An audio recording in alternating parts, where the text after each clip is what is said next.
invisible de Dios. La dimensión invisible de Dios.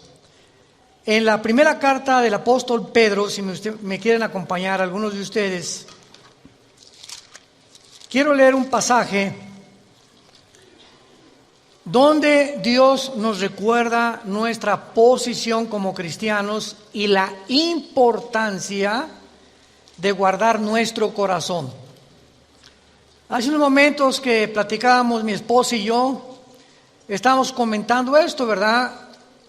¿Cuál es la razón por la cual hay tantos hombres, pues violadores, pederastas, etcétera, etcétera? ¿Cuál es la razón por la cual hay tantas mujeres que desbancan al hombre, quieren, aunque somos iguales, porque como decía mi esposa, delante de Dios no hay hombre, mujer ni griego, sí hay diferencia de roles en el hogar. Dios dejó al hombre como la cabeza para que pudiera guiar a su esposa y a sus hijos, y que la mujer pudiera realmente respetar a su marido, como dice la palabra de Dios.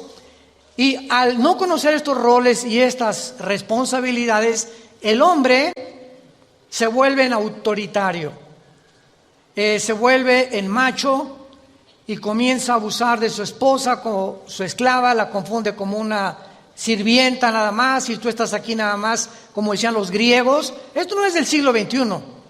Los griegos decían, la mujer no sirve más que para cuidar a los niños y para la cama. Esa era la filosofía de los griegos. Entonces estamos enfrentando problemas sociales que vuelven otra vez a ser desenterrados por Satanás, porque él es el autor del robo, de la muerte, de la violación y de todo lo que existe, y comenzar a dividir la familia, que ese es su propósito principal. Crear odio del hombre a la mujer, y que la mujer comience a ser envenenada, creyendo que realmente los hombres son los culpables, cuando detrás de todo esto se encuentran poderes de las tinieblas, y lo único que va a proteger a nuestras hijas y a nuestros hijos es la oración de nosotros y nuestro testimonio. Cuando los hijos ven que tu matrimonio no es lo que ellos esperan que sea y quieren tener un matrimonio igual, se decepcionan los hijos. Cuando el papá no ama a la esposa y los hijos ven que la esposa no ama al esposo, se dan cuenta que tu matrimonio es una farsa y que tu cristianismo no funciona. Y los hijos crecen inseguros y comienzan a ser abusados, ¿verdad?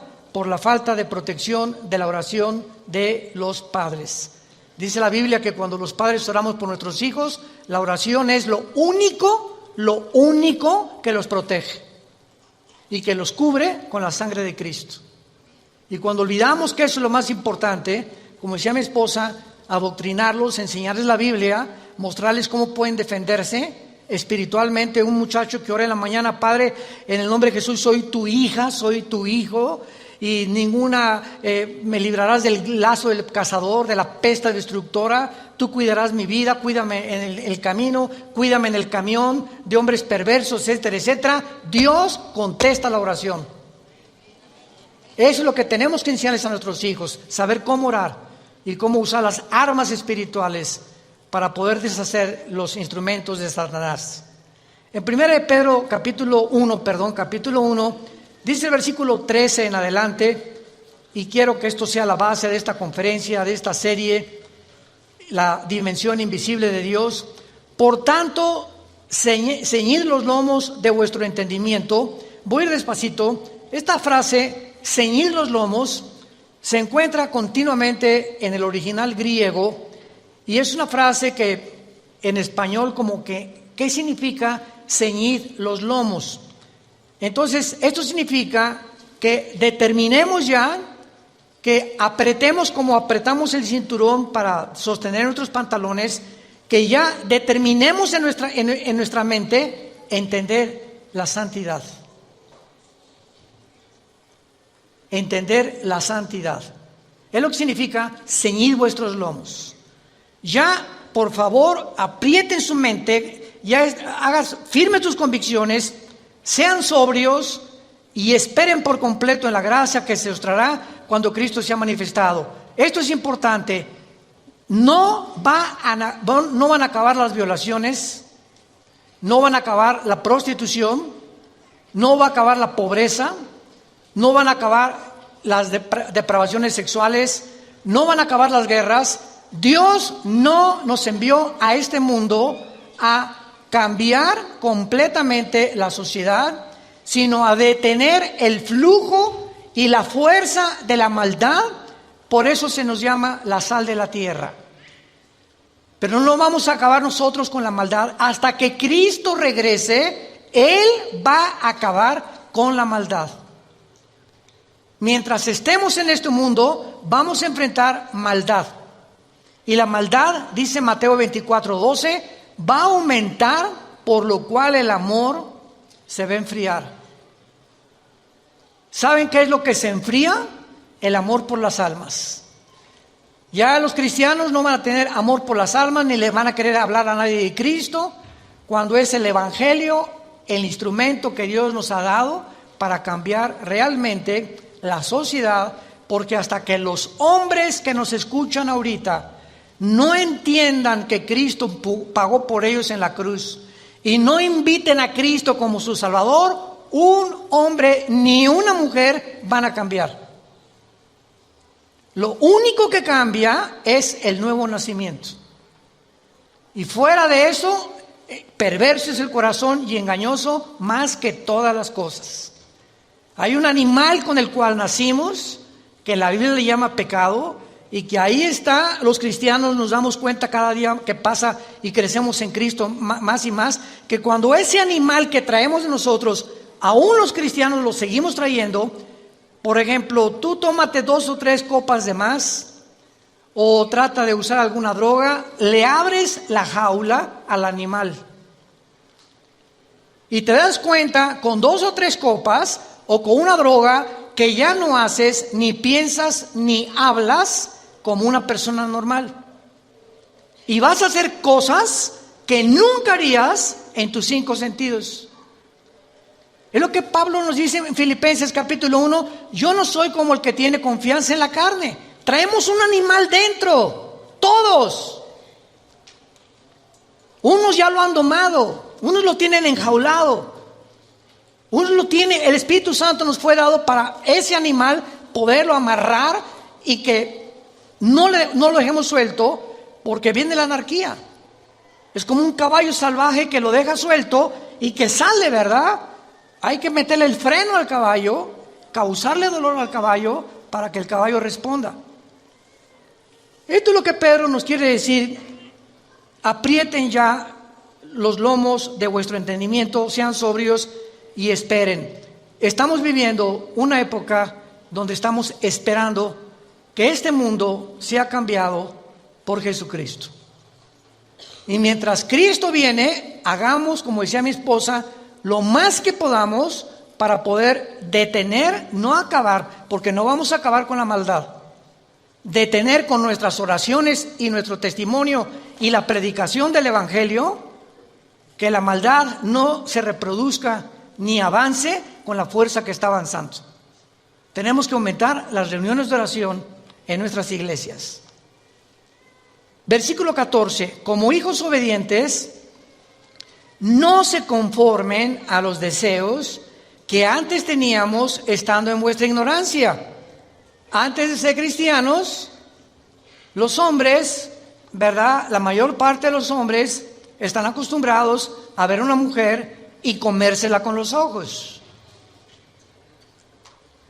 La mayor parte de los hombres ven a las mujeres y las mujeres no se dieron cuenta, hace 30 o 40 años, no se dieron cuenta que la forma como se visten también, y no estamos diciendo, ¿verdad? Ay, pues qué hombres tan cochinotes. Es que la mujer tiene su participación también. Dice 1 Timoteo 2 que las mujeres se vistan con ropa decorosa. Entonces también hay cierta participación de mujeres que se ponen escotes, que se ponen pantalones demasiado apretados y forzosamente atraen sobre su cuerpo las miradas. Entonces también hay que cooperar, ¿verdad? Del otro lado para que las mujeres dice la Biblia, como las mujeres que profesan la piedad. Ahora, si tú eres cristiana, vas a cambiar tu manera de pensar y te vas a vestir de una manera que no traigas la atención sobre tu cuerpo. Nada de minifalda, ni el escote por acá, ni pantalones demasiado apretados, ¿verdad? Ni coqueteos, ni mucho menos, porque los hombres responden inmediatamente ante estas tentaciones. Entonces, es lo que Pablo quiere decir. Seamos obedientes, tanto los hombres como las mujeres. Las mujeres que se vistan con ropa decorosa y los hombres en Cristo comenzamos a entrenar nuestros ojos. Pasas por un puesto de pornografía o vas a la playa, ya viste un bikini, ¿verdad? Hay playas donde ya no usan ni siquiera el brasier las mujeres. Ya la viste, pues ya no lo puedes impedir. No la veas 2 veces. No la filmes. Ya la viste. Y eso requiere entrenamiento. Volteamos y ya no quiero pensar en eso. No quiero seguir viendo eso. ¿Por qué? Porque me va a hacer daño. Me va a hacer daño y ese daño me va a provocar que yo vea a mi esposa con otros ojos, o que comience a desvalorizarla a ella porque creo que hay mejores cuerpos que la de ella. Y entonces viene una guerra interna donde ese animal nos vence. Y Cristo lo dijo en Marcos 14:38, velad y orad, manténganse en oración, velad, mantente despierto, porque estamos rodeados de tentaciones. Películas, series, pornografía, revistas, por todos lados estamos inundados de pornografía, de inmoralidades. Entonces tenemos que entender eso, seamos obedientes y Dios nos va a bendecir. Seamos obedientes, y dice la Biblia, y este es el tema de nuestra conferencia en esta mañana, versículo 15, sino como aquel que os llamó es santo. El llamado es de un Dios que hizo los cielos y la tierra, y la Biblia lo describe como algo santo. Y la palabra santo que vamos a desarrollar en esta mañana, y la santidad no es lo que tú creías que significaba. Como aquel que nos llamó es santo, dice la Biblia, sean ustedes, nosotros los cristianos, santos en toda. Cuando te levantes, sé santo. Cuando te bañes, sé santo. Cuando vayas al trabajo, sé santo. Cuando te subas al metro, sé santo. Cuando llegues a tu casa, cuando estés en tu trabajo, sé santo en toda tu manera de vivir.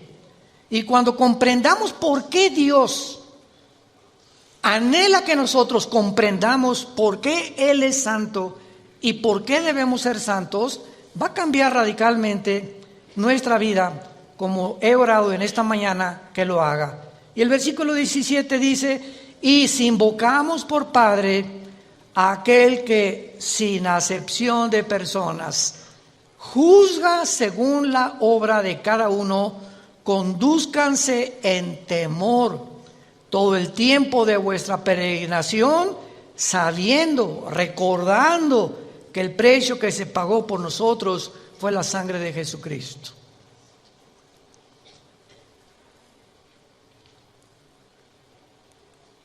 Una de las doctrinas más importantes de la Biblia es el temor de Dios. Me costó a mí mucho trabajo comprenderlo hace muchos años. Proverbios 1:8, el principio de la sabiduría es el temor de Dios. Capítulo 2 de Proverbios, hijo mío, guarda mis mandamientos, atesóralos en tu corazón, búscalos más que el oro y que la plata, porque entonces entenderás el temor de Dios. Entonces vemos que esa frase, el temor de Dios, comenzamos a pensar que Dios nos manda que tengamos miedo de Él, ¿no es verdad? Porque cuando dice el temor de Dios es el principio para que comencemos a tener decisiones sabias en la vida, tenemos que entender el temor de Dios relacionado con la santidad. Entonces, hay dos frases diferentes porque en el hebreo y en el griego, en el original, son diferentes. Una cosa es tenerle miedo a Dios y otra cosa es tener el temor de Dios. Síganme con mucho cuidado. Las personas que le tienen miedo a Dios se alejan de Él porque tienen miedo de Dios. Y las personas que tienen temor de Dios se acercan a Él porque conocen su carácter y saben que no pueden andarse ni salirse con la suya, y que Dios nos ve desde que nos levantamos hasta que nos acostamos, lo que pensamos, qué hacemos, qué meditamos, qué libros leemos. Él tiene un monitoreo de nosotros, de los billones de personas que habitamos ahorita el planeta, que somos como 7.500 millones de habitantes. A cada persona Dios la tiene monitoreada, y vas en el metro y sabe lo que va pensando Chencho, lo que va pensando Chabelita en el metro de Suecia, lo que está pensando en Inglaterra. Es impresionante y no nos sorprenda. Ahorita la computadora más grande del mundo, que la tienen los chinos, hace millones de cálculos en un segundo. Ahorita en China tú llegas y en las estaciones de los trenes y en las estaciones de los autobuses hay cámaras que comienzan a detectar las caras de los miles de chinos. Para mí que todos son iguales. Y ellos pensarán lo mismo de nosotros, ¿verdad? Y de cada uno, y cada vez, y entonces juntan los miles que tienen, lo meten a la computadora, inmediatamente saben quiénes están siendo buscados por la ley, quiénes son delincuentes, o a quienes se pasaron los altos 3 o 4 veces. Es increíble lo que nosotros con la tecnología hemos hecho. Ahora imaginémonos a Dios. No nos sorprenda el control, el monitoreo tan perfecto que tiene Dios de cada uno de nuestros pensamientos. Hace algún tiempo estábamos enseñando nosotros la doctrina del temor de Dios, y esta es la mejor ilustración que les puedo dar. Cuando nuestros hijos eran chicos, mi esposo y yo le decíamos a los niños: pórtense bien, vamos a ir a cenar con unas personas, y cuando regresemos no queremos tener chisme, ni que se pelearon, ni mucho menos. Y muchas veces regresábamos, mi esposa y yo, y encontrábamos cojines desplumados, o etcétera, etcétera, porque cuando nos íbamos, pero nada más estaban esperando que arrancara el carro para gritar: ¡viva Zapata! ¡Libres por fin! Cuando regresamos, hicimos algo. Vamos a poner cámaras de televisión en el baño, en la sala, en la cocina y en el jardín. Cuando nosotros regresamos, parecían San Clotilde y San Carmelita, nuestros hijos. ¿Qué fue lo que originó su cambio de conducta? El sentirse vigilados. Cuando sabes que te están vigilando, no harías las cosas que haces cuando ni siquiera sabes que estás vigilando. Y muchos de ustedes hacen las cosas que hacen porque creen que Dios no los ve. Si tú supieras en tu corazón realmente que Dios te ve, no harías las cosas que haces escondidas. Pero las haces porque ya perdiste el temor de Dios. Ese es el temor de Dios, si lo quieres apuntar. La conciencia que Dios nos observa las 24 horas. Y como sé que Dios me está viendo, yo voy a caminar delante de Él lo mejor que yo pueda, porque sé que no lo puedo engañar y que todo lo que siembre lo voy a recoger. Ahora, muy bien, este concepto del temor de Dios y de la santidad de Dios, desgraciadamente la religión popular comenzó a promulgar que la Iglesia, me refiero al Vaticano desde luego, tenía o se podía adjudicar el derecho de hacer santas a las personas. Y entonces, a través de muchos siglos, se moría una persona.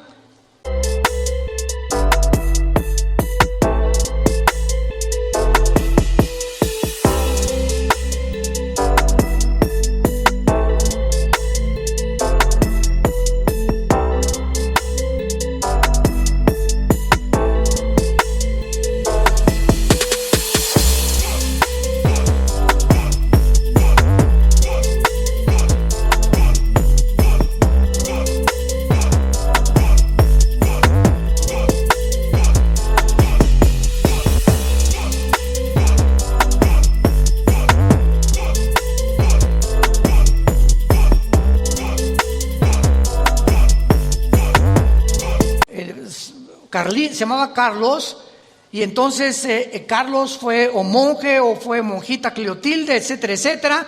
Y se investigaba que hiciera milagros, entre comillas, quién sabe si son o no son. Y entonces la iglesia determinaba santificarlo o beatificarlo. La iglesia se adjudicó el derecho de ella determinar quiénes son santos y quiénes no son santos. En otras palabras, nosotros vamos a declarar santos a los que nunca rompieron ni un plato. O a los que consideramos, aunque no los observábamos día y noche, ni sabíamos lo que se hacía en el convento, simplemente entre Madrid y otro convento en España encontraron más de 100 fetos. Entre el convento de monjitas y el de los hombres, los monasterios de los hombres. ¿Por qué? Porque hacían túneles y se metían como los topos, rascándole con las monjitas. Y las monjitas se embarazaban, nadie sabía, ni la madre superiora, y enterraban y abortaban. ¿Por qué? Porque se prohibió que se casaran. Porque para poder servir a Dios tienes que encerrarte en un lugar y nunca casarte. El voto del celibato sacerdotal. Todas estas barbaridades que ya cuando venimos a la Biblia las comenzamos a comprender.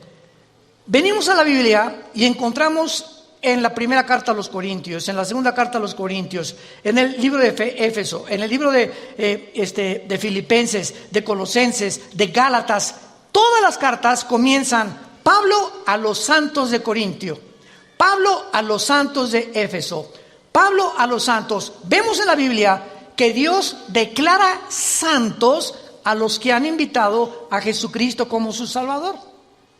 Y la palabra santo, por el amor de Dios, apúntala en el original hebreo y en el original griego. En el hebreo es la palabra kadosh, con Q de queso, kadosh. Y en el griego es la palabra que se usó para poder decir agios, agios con H y G de gárgara. Kadosh en el hebreo, agios en el griego. Y tanto en el hebreo como en el griego, la palabra santo nunca significa bueno. ¿Qué es el concepto que tenemos? Ahí te crees muy santito, ¿verdad? O sea, te crees muy bueno. La palabra santo no significa eso. La palabra santo, apúntalo, significa separado, apartado para servir a Dios. Cuando Dios nos dice, sean santos porque yo soy santo, tenía Dios que enseñarlo desde el principio con el pueblo de Israel. Dios agarró al pueblo de Israel y se lo trajo a un monte que se llama el Sinaí. Ahí en el monte Sinaí le dijo a Moisés, sube tú nada más allá arriba a la punta conmigo. Después subió Josué y al pueblo le dijo Dios que se queden a la mitad, porque el que se acerque a la montaña muere. Y comienza Dios a asociar la santidad con la muerte. En otras palabras, ustedes tienen que entender que yo soy una entidad, el Dios de la Biblia no es igual a ninguno de nosotros, ni a los ángeles, ni a los querubines, ni a los serafines. Es algo completamente separado de todo lo que Él creó. Y por ser tan diferente de todos nosotros y de todo lo que Él creó, sus pensamientos no son iguales a los nuestros. Las cosas que Él hace no son las cosas que nosotros hacemos. Son un abismo de diferencia entre las dos, entre la santidad de Dios y el pueblo que somos nosotros. Entonces, cuando suben al monte Sinaí, Dios comienza a enseñarles que las personas que se acerquen a Él tenían primero que purificarse, tenían que limpiarse, porque cuando se acercaran a Dios, Él no era igual que nosotros. Dios tenía que hacernos entender que somos pecadores, que tenemos maldad, que tenemos un animal dentro, y que antes de que yo me acerque a Dios, necesito decirle, Señor, 1 Juan 1, 8 y 9, si confesamos nuestros pecados, Él es fiel y Él es justo para limpiarnos de toda maldad. no nos atrevamos a acercarnos a orar o a pedirle a Dios dar un mejor trabajo. Hermano, por favor, ayúdeme porque mi esposo es una bestia, y etcétera, etcétera. Hermana, ¿y usted cómo está? ¿Usted vive en santidad? ¿Usted está cerca de Dios? Porque usted me viene a decir que su esposo es esto y el otro, pero me...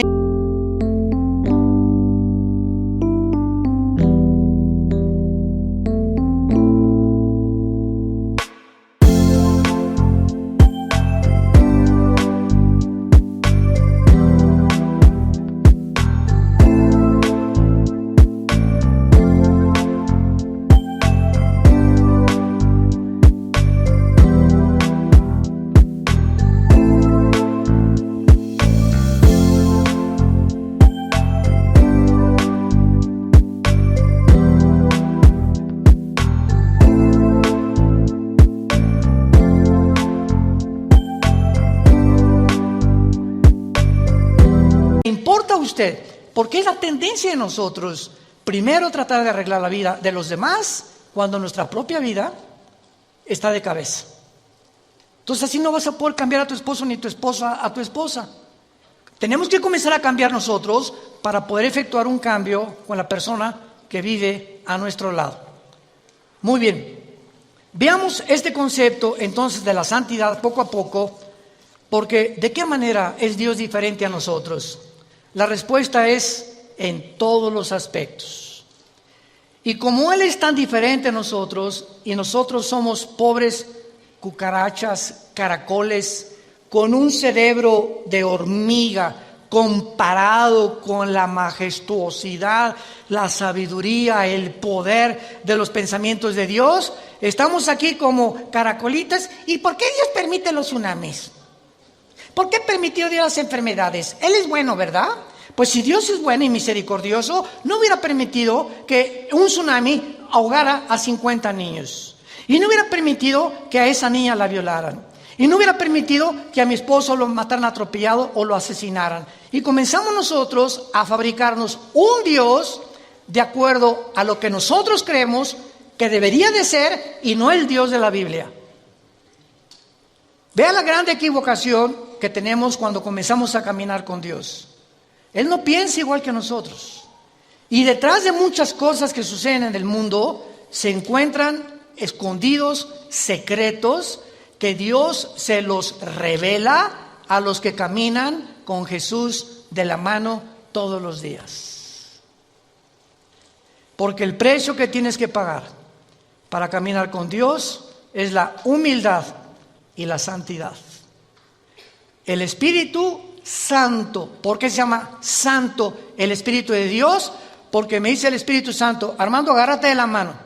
¿Quieres caminar conmigo? Sí. Si caminas en santidad, te voy a guiar, te voy a fortalecer, te voy a decir lo que tienes que hacer, te voy a dar consejos, te voy a decir cómo, etcétera, etcétera. Pero si tú pecas, me sueltas de la mano porque soy hipersensible como las palomitas. Así es el Espíritu Santo. Y no puedo caminar contigo porque dos no pueden caminar de acuerdo si no estuvieran juntos. Para caminar con alguien tienes que estar de acuerdo con la persona que caminas.